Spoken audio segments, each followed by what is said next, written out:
in moments of crisis. Just think of the crises in the wake of the Civil War. The South is in rubble. The newly freed men and women are trying to figure out their place in the nation. Are these Jews, Northerners, threatening the values and reputation of the South? My mother's uncle started a National Pencil Company. He hired a clerk from New York. His name was Leo Frank. And this little girl who worked there, whose name was Mary Fagan, she was 13. She came in to get her pay.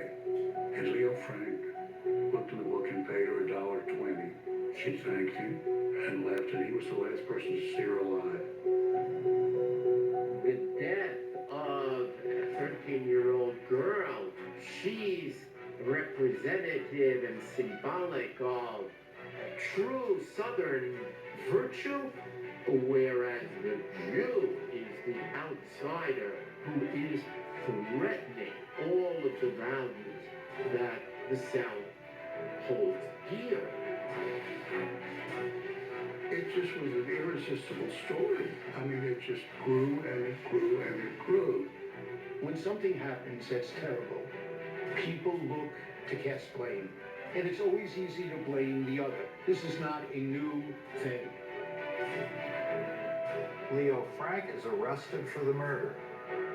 The sensationalist press fuels public hysteria. A fair trial is impossible. Guilty.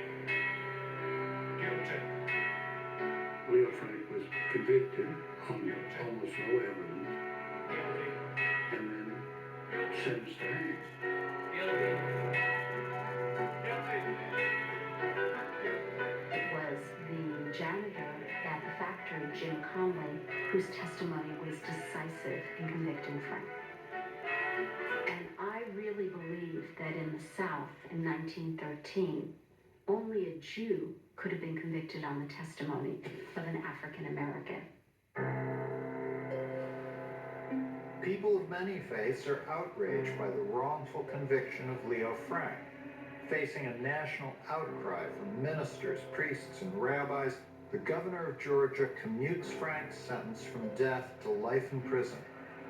An action that so infuriates a mob from Marietta, Mary Fagan's hometown, they kidnap Leo Frank from prison and hang him from a tree.